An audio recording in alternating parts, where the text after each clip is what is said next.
ओम श्री सीताराम। आज हम लोग गोस्वामी श्री तुलसीदास जी की भक्ति और श्री गोस्वामी तुलसीदास जी का दर्शन, मानस की प्रबंध कल्पना और तुलसी जी की मर्यादा भाव के साथ ही चित्रकूट सभा का महत्व हम लोग पढ़ेंगे। सिया राम माया सब जग जानी, करहूँ प्रणाम जोरी जुग पानी।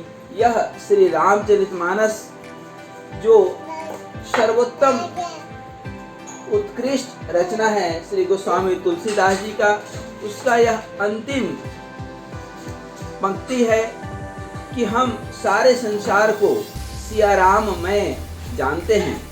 तुलसीदास जी के युग में निर्गुण सगुण का भेद अपनी चरम सीमा पर था। इस भेद के कारण धार्मिक समाज में अराजकता की सी स्थिति हो गई थी। तुलसीदास ने अपने युग की आवश्यकता के अनुरूप विष्णु अवतार मर्यादा पुरुषोत्तम श्री राम के सगुण रूप को अपनी भक्ति का आधार बनाया।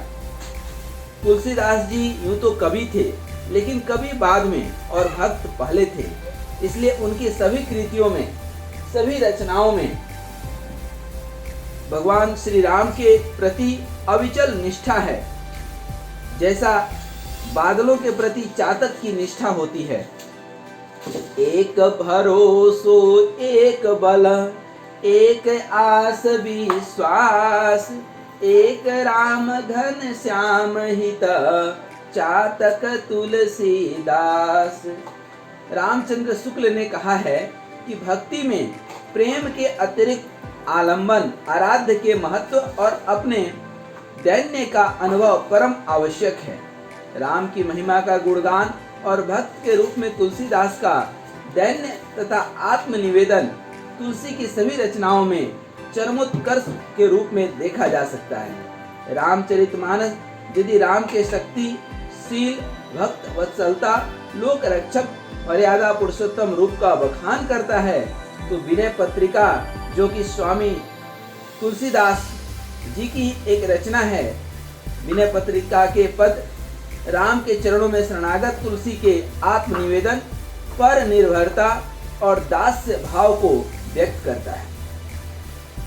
तुलसीदास की भक्ति को आलोचकों ने दास्य भाव की भक्ति इसलिए कहा है क्योंकि उनमें विनय, प्रेम, आसक्ति एवं शरणागत का भाव होते हुए भी दैन्य भाव सर्वोपरि है।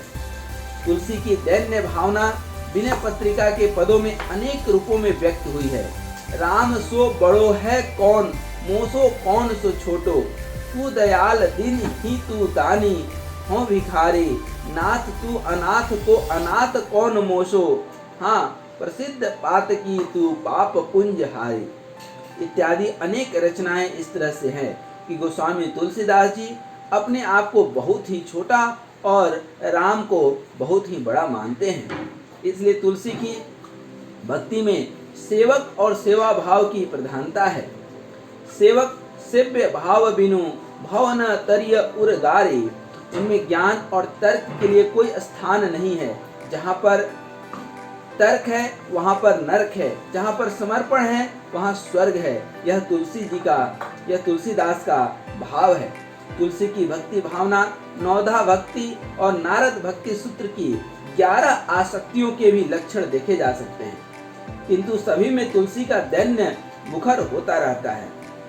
तुलसी का भक्त हृदय सर्वत्र दैन्य भावना से अपने आराध्य के सामने उपस्थित हुआ है और अपना सारा दायित्व अपने इष्ट देव पर डाल देता है। भगवान राम की कृपा ही तुलसी के लिए सर्वोपरि और सब कुछ है, और यह तुलसी गोस्वामी तुलसीदास जी की भक्ति है। अब आइए गोस्वामी तुलसीदास जी का दर्शन देखते हैं। गोस्वामी तुलसीदास जी एक बहुत ही बड़े दार्शनिक विचारक थे, और उस दार्शनिक विचार को जानने से पूर्व हमें यह जान लेना चाहिए कि तुलसी का दार्शनिक तत्व चिंतन एक सच्चे भक्त के रूप में अभिव्यक्त हुआ है, न कि तत्व चिंतक दार्शनिक के रूप में। इसलिए तुलसी के ब्रह्म, जीव जगत और माया संबंधी दर्शन के केंद्र में भक्ति विद्यमान है। भक्ति तुलसी की साधन भी है और साध्य भी है। तुलसी ने निर्गुण सगुण में कोई भेद नहीं माना है। अगुण ही सगुण ही नहीं कछु भेदा, अर्थात निर्गुण और सगुण दोनों में कहीं कोई भेद नहीं है। दोनों को समान रूप से स्वीकारते हुए भी तुलसी ने ईश्वर के सगुण रूप को ही ग्रहण किया है, क्योंकि भक्ति के लिए ईश्वर का सगुण रूप ही सहज ग्राह्य है। उनकी सरस अनुभूति भक्त के हृदय में भक्ति का संचार करती है। इसी प्रकार तुलसीदास भक्ति और ज्ञान दोनों को एक मानते हुए भक्ति का ही पक्ष लेते हैं, क्योंकि भक्ति का मार्ग उन्नयन मार्ग है, उन्नति का मार्ग है, और ज्ञान का मार्ग दमन का मार्ग है। गीता में श्री कृष्ण भक्ति ज्ञान और कर्म योग में भक्ति को ही सर्वश्रेष्ठ बतलाते हैं। श्री कृष्ण तो अर्जुन को कहते हैं कि ज्ञानवान मेरा स्वरूप है, लेकिन फिर भी भक्ति को ही श्रेष्ठतम वह बतलाते हैं। तुलसी के राम परम ब्रह्म हैं। जगत की सृष्टि एवं उसका पालन करने के लिए जिनके अवतार श्री राम हैं, उसी के पर ब्रह्म के अवतार हैं। अतः तुलसी ने राम को निर्गुण ब्रह्म और सगुण दोनों माना है। जय सगुण निर्गुण रूप रूप अनूप भूप शिरोमणे, दस कंदर आदि प्रचंड निशिचर प्रबल खल भुज बल हने, अवतार नर संसार भार विभंजितारुण दुख दहे, जय प्रणत पाल दयाल प्रभु संयुक्त शक्ति नमामहे। उत्तरकांड में तुलसीदास जी ने श्री राम के ब्रह्म स्वरूप का विस्तार में वर्णन किया है।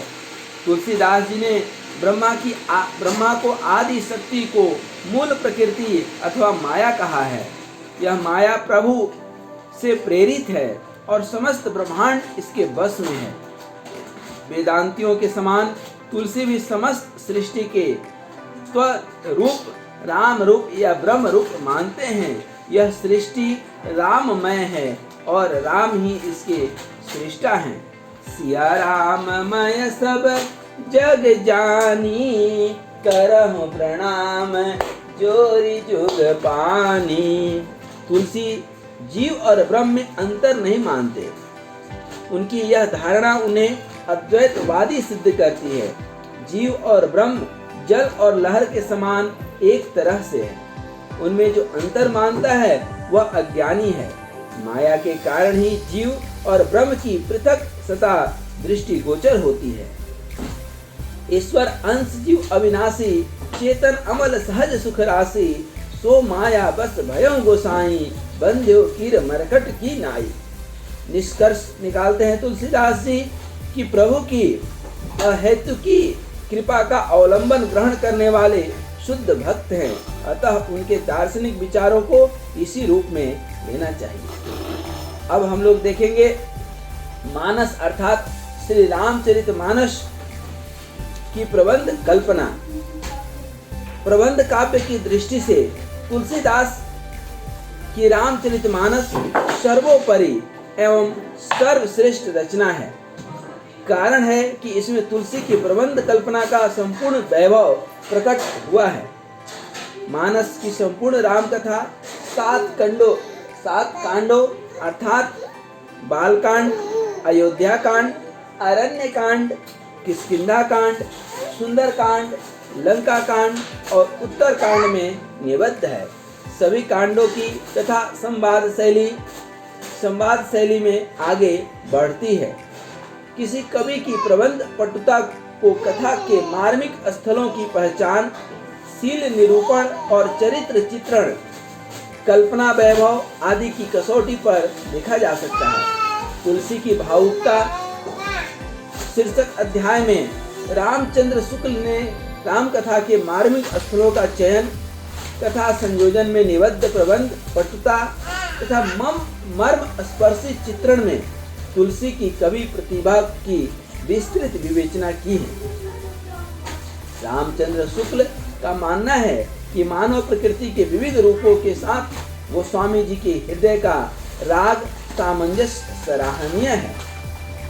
गोस्वामी तुलसीदास जी की दृष्टि वास्तविक जीवन दशाओं के मार्मिक पक्षों के उद्घाटन की ओर थी, काल्पनिक वैचित्र विधान की ओर नहीं थी। कुछ भी कल्पना से प्रेरित श्री रामचरितमानस में नहीं है, बल्कि वह एक जीवन दर्शन है, एक भक्ति दर्शन है और एक समाज का दर्शन है। शील निरूपण और चरित्र चित्रण की दृष्टि से तुलसीदास में आदर्श एवं सामान्य दो प्रकार का चरित्र विधान प्रमुख रूप से दिखाई पड़ता है। खल चरित्रों की उद्भावना तुलसीदास ने कथा को वैचित्र तथा संघर्ष प्रदान करने के लिए ही की है। इस प्रकार के चरित्रों द्वारा तुलसीदास पाठक के सौंदर्य बोध को जागृत करने के लिए विपरीत भावनाओं को घनीभूत संवेदनाओं का आश्रय लेते हैं। अनेक कथा प्रसंगों में इस प्रकार के चरित्र अपने स्वभाव एवं आचरण के द्वारा कथा को बिल्कुल नया मोड़ देते हैं। जैसे आप कैकेयी का चरित्र पढ़िए, केवट का चरित्र पढ़िए, अहिल्या का चरित्र पढ़िए, उससे जीवन में एक नया मोड़ आ सकता है। तुलसी की कल्पना का वैभव कुछ संदर्भों में देखा जा सकता है, जैसा कि गुण कथन या स्वभाव चरित्र, भाव चित्रण, कार्य व्यापार और घटना चित्रण, वस्तु चित्रण आदि। इसी संदर्भ में तुलसीदास ने उक्त वैचित्र प्रतिभा का भी इस्तेमाल किसी विश्वास की दृढ़ता को प्रकट करने अथवा किसी पात्र के प्रति तीव्र सहानुभूति दिखाने के लिए किया है। इसके साथ ही मानस की प्रबंध योजना में तुलसीदास की बहुज्ञता के भी दर्शन होते हैं। संगीतज्ञ, गणितज्ञ और ज्योतिषविद के रूप में भी तुलसी ने अनेक स्थलों पर अपनी प्रतिभा का परिचय दिया है। तुलसी की प्रबंध और काव्य सौंदर्य पर मुक्त होने वाले कई कवि अपने शब्दों में अनेक तरह से प्रशंसा किए हैं। यदि कोई पूछे कि जनता के हृदय पर सबसे अधिक अधिकार रखने वाला हिंदी का सर्वश्रेष्ठ कवि कौन है, तो उसका एकमात्र यही उत्तर ठीक हो सकता है कि भारत हृदय भारती कंठ भक्त चूड़ामणि गोस्वामी तुलसीदास। इसी के साथ अंत में हम लोग तुलसीदास जी का मर्यादा भाव को भी देखें। तुलसीदास जी के मर्यादा भाव को जब देखते हैं तो तुलसी का मर्यादा भाव सब प्रयोजन है।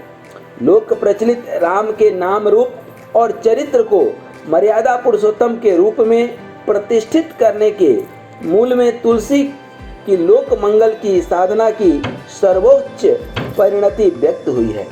तुलसी का मर्यादा भाव उनकी भक्ति भावना, शील निरूपण एवं चरित्र चित्रण, सामाजिक और सांस्कृतिक संगठन अनेक आयामों में दृष्टिगोचर होता है। यहाँ तक कि राम और सीता के प्रथम मिलन में उत्पन्न प्रेम सौंदर्य की व्यंजना में भी तुलसी मर्यादा का पूरा ध्यान रखते हैं, क्योंकि श्री रामचरितमानस तो स्वयं मर्यादा पुरुषोत्तम श्री राम के ऊपर आधारित है। मर्यादा के निम्नलिखित तत्व बताए गए हैं, जैसे आत्मत्याग, शील, सत्यनिष्ठा, पवित्रता। तुलसी के सभी आदर्शवादी पात्र मर्यादा के इन्हीं तत्वों से पूर्ण हैं। पारिवारिक, सामाजिक, राजनीतिक क्षेत्रों में भी तुलसीदास जी ने आदर्शों की जो संकल्पना की है वह उनकी मर्यादावादी दृष्टि ही है। तुलसी लोक धार्मिक कवि है। लोक धर्म में मर्यादा और शील मूल्यों की प्रतिष्ठा अनिवार्य मानी गई है। तुलसी की भक्ति के संदर्भ में यदि उनकी मर्यादावादी दृष्टि की विवेचना करें तो वहाँ न तो कबीर की तरह खंडन और डांट फटकार की अधिकता है, न सुर का लोक मर्यादा विहीन माधुर्य भक्ति का लीला संसार है। यदि शील साधना और भक्ति का सदाचार से अनन्योश्रित संबंध माना जाए तो उसका सर्वोत्तम रूप श्री रामचरितमानस और विनय पत्रिका में देखा जा सकता है। वस्तुतः तुलसी की कवि दृष्टि के केंद्र में लोक नीति और लोक मर्यादा का भाव सदैव विद्यमान रहता है। जिसके कारण वे ब्राह्मणों की प्रतिष्ठा, शूद्रों की अवमानना और नारी की निंदा करने से भी नहीं चूकते। रामचंद्र शुक्ल ने तुलसी पर लगे इन आक्षेपों को तत्कालीन सामाजिक परिवेश की आवश्यकताओं को ध्यान में रखते हुए उन्हें खारिज कर दिया है। और श्री रामचंद्र शुक्ल ही क्यों, अनेक कवियों ने सामाजिक डिसिप्लिन, सोशल डिसिप्लिन को मानते हुए इसको उचित और मर्यादावादी ठहराया है। चित्रकूट सभा का महत्व यदि हम बात करें तो श्री रामचरितमानस के अयोध्या कांड में तुलसीदास ने अनेक मार्मिक कथा प्रसंगों की रचना की है। जैसे राज्याभिषेक की तैयारी में कैकेयी का वरदान मांगकर रंग में भंग करना, दशरथ का पुत्र वियोग में निधन, राम और सीता का जो है लक्ष्मण के साथ वनवास के लिए प्रस्थान करना, इन सभी कथा प्रसंगों में चित्रकूट सभा प्रसंग का बहुआयामित महत्व है। इस कथा प्रसंग से कवि तुलसीदास को भरत के चारित्रिक गुणों को प्रकाशित करने में पर्याप्त अवसर मिलता है। भरत श्री राम को अयोध्या वापस लाने के लिए गुरु वशिष्ठ के साथ चित्रकूट जाते हैं। राम के वनवास को लेकर वे स्वयं को दोषी मानते हैं। उनकी ग्लानि पश्चाताप की कोई सीमा नहीं है।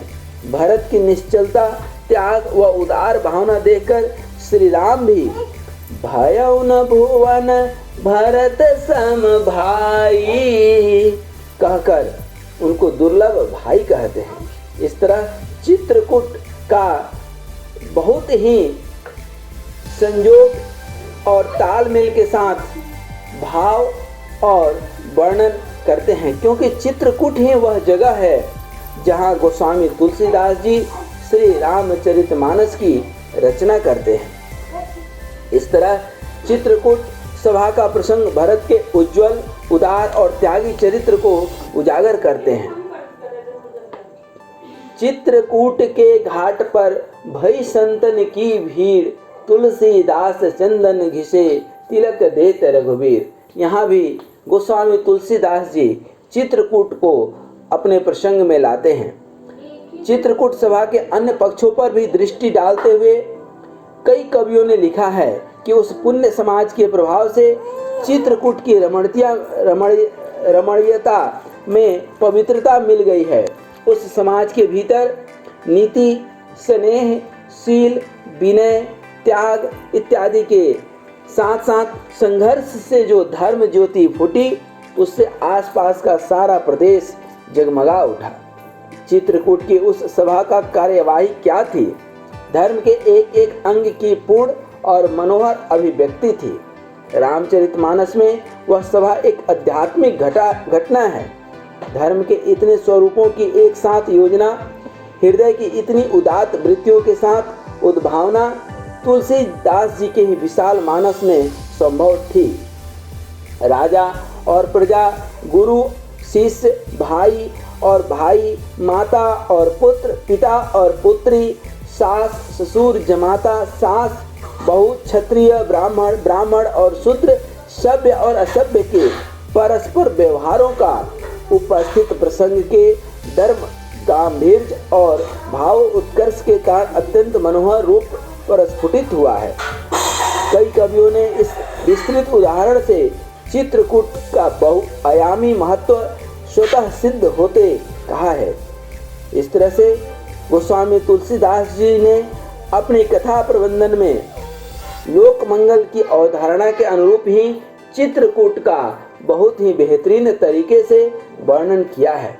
अतः आज हम लोगों ने तुलसीदास जी की भक्ति, उनका दर्शन, रामचरितमानस का प्रबंध कल्पना, तुलसीदास जी की मर्यादा भाव और उनके जन्म स्थान चित्रकूट, जहाँ पर कि श्री रामचरितमानस लिखी जा रही है, उसकी कितनी बढ़िया से बेहतरीन तरीके से अपने काव्य संरचना में उसकी उपस्थिति देना, यह श्री गोस्वामी तुलसीदास जी की काव्य रचना में ही संभव हो सकता था। तो इस तरह से हम लोगों ने आज काफ़ी कुछ देखा।